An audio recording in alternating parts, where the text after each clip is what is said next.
Rakkoo uummanni keenya keessa jiru tokko social media kanarratti finnee irraa dubbachuudhaan torbee kana bu'aa tokko buusnee jirra Oromoo. Innis maalidha? Nimoonaa Calii mana hidhaa ture, mana hidhaati har'a ba'ee jira.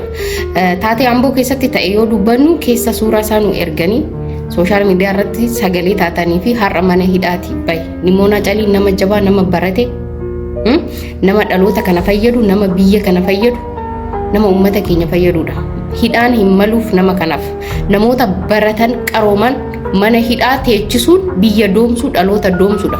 Kana beekuu qaban namni ilmaan Oromoo funaananii mana hidhaatti galchan keessattuu kantiibaan magaalaa Amboo dargaggeessa barate fuudhee karchallee Ambootti kan guuru kaayyoon isaa biyya doomsuudha jechuudha. Nimoonaa Calii namni hin beekne jira jedhee yaadu, ani garuu amman deemee eenyu jedhee ilaalee seenaa isaa bara 1996 qabsoo Amboo keessatti godhamaa ture keessa adda durummaadhaan nama mootummaa wayyaanee ijibaachisaa ture, akkasumas barumsa isaa karchallee Amboo taa'ee nama qoramaa turedha.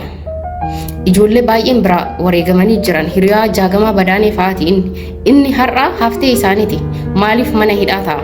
Nama akkanaa ofitti siksaniit ittiin biyya ijaarumoo karchallee teechisu gaafidha. Nimoonaa Calii qofa miti, dargaggeessa baay'eetu karchallee Amboo jira yeroo ammaa kanatti. Ijoollee faallaa garee 120 jedhaman hunda isaanii guuree kantiibaan magaalaa Amboo karchallee Ambootti isaan fixee jira jechuudha.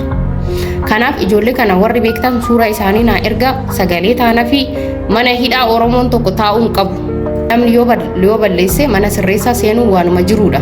Garuu Oromoo gareedhaan dargaggeessa Oromoo kaleessa waliin qabsaa ture dantaa saba isaatiif adda qoodanii kan gareedhaan ijaaranii kan mana hidhaatti guuruun dhaloota kana diina walitti godhuudha. Asuma dhiyeenya kana namni Kaasayin Reebee mucaa tokko mana hidhaa jira. Silaa kan hidhamuu qabu Kaasayee ture. Garuu Kaasayee dhiisanii mucaa san hidhan. Akkamitti seerri akka deemaa jiru biyya keenya naagalaan jiru jechuudha.